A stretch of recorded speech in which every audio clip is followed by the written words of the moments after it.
சேத்திரபாலபுரம் காவிரி படுகையில் விவசாய நிலங்களுக்கு இடையே அரசு அனுமதியின்றி சுமார் 20 அடி ஆழத்திற்கு மணல் திருடப்பட்டுள்ளது. கனிம வளத்துறை, வருவாய்த்துறையினர் ஆய்வு நடத்தி நிறுத்தி அபராதம் விதிக்க பரிந்துரை செய்த நிலையில் நடவடிக்கை எடுக்க கோரி மயிலாடுதுறை மாவட்ட ஆட்சியரிடம் பாமக மாவட்ட செயலாளர் தலைமையில் விவசாயிகள் மனு அளித்துள்ளனர். மயிலாடுதுறை மாவட்டம் குத்தாலம் தாலுகா சேத்திரபாலபுரம் கிராமத்தில் காவிரி ஆற்றின் அருகே 20க்கும் மேற்பட்ட விவசாயிகள் நெல், வாழை விவசாயம் செய்து வருகிறார்கள்.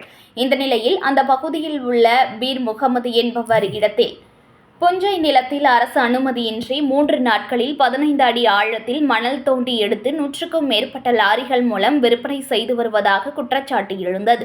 புகாரின் பேரில் வருவாய்த்துறையினர் மற்றும் கனிமவளத்துறையினர் சம்பவ இடத்தில் ஆய்வு செய்ததில் அரசு அனுமதியின்றி மணல் குவாரி செய்யப்பட்டது தெரியவந்தது. இதனையடுத்து கனிமவளத்துறை அதிகாரி மணல் திருடப்பட்ட இடத்தில் அளவீடு செய்து அபராதம் விதிக்க கோட்டாட்சியருக்கு பரிந்துரைத்துள்ளதாக வருவாய்த்துறை அதிகாரிகள் தெரிவித்துள்ளனர்.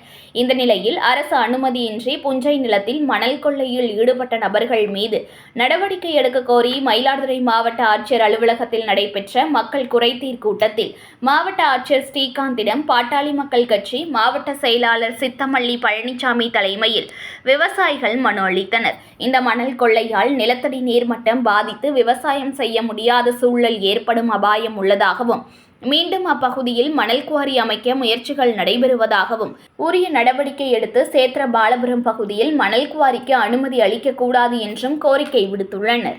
ஒரு ஆள் ஃபுல்லாக கீழே இருக்கலாம், அந்த அளவுக்கு ஆழம் இருக்குது. அந்த அளவுக்கு ஆழம் எடுக்கும்போது தான் மணலாக வருது. அதுலேருந்து மணலை இதில் ஷிஃப்ட் பண்ணி இதுலேருந்து மக்கள் அதில் மேலே லோட் பண்ணுறாங்க. இப்போ அந்த தண்ணிக்கு அடியில் உள்ள ஆழம் எவ்வளோ ஆழம் எடுத்துக்காங்கிறத நம்ம இறங்கி தான் அளந்து பார்க்கணும்.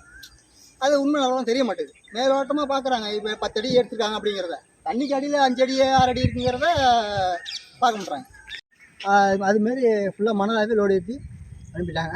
இதில் பார்த்தீங்கன்னு வச்சுக்கிங்க, பக்கத்தில் ஒரு 30 விவசாயம் பண்ணுறோம். எல்லாருமே எல்லாம் காவிரி படுகை அடுங்கிறனால எல்லாருமே 25 to 30 அடி லெவல் தான் தண்ணி லெவலு.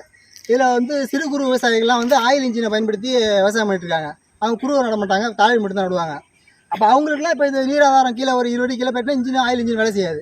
மோட்டார் வெல் வச்சுருக்கவங்கலாம் என்ன பண்ணணும், அவங்க 100 அடி கீழே போர் இருக்கணும். 100 அடி கீழே போர் இருக்கணும் தான் தண்ணியை பார்க்கலாம், விவசாயத்தை பண்ணலாம்.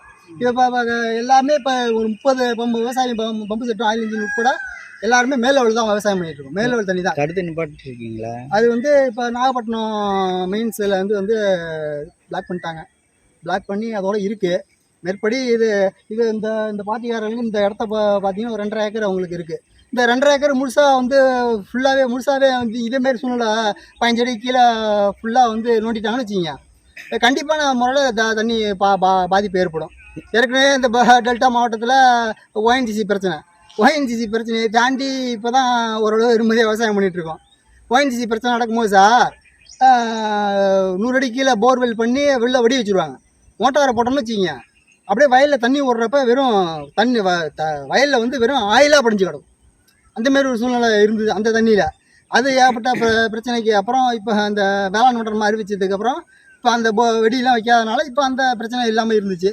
இப்போ அடுத்தது ஒன்று மாற்றி ஒன்று நமக்கு இந்த விவசாயத்துக்கு இடையூறாக நடந்துக்கிட்டே இருக்குது. செய்திகளை உடனுக்குடன் தெரிந்து கொள்ள லைக் பண்ணுங்கள், ஷேர் பண்ணுங்கள், சப்ஸ்கிரைப் பண்ணுங்கள், மறக்காமல் கமெண்ட் பண்ணுங்கள்.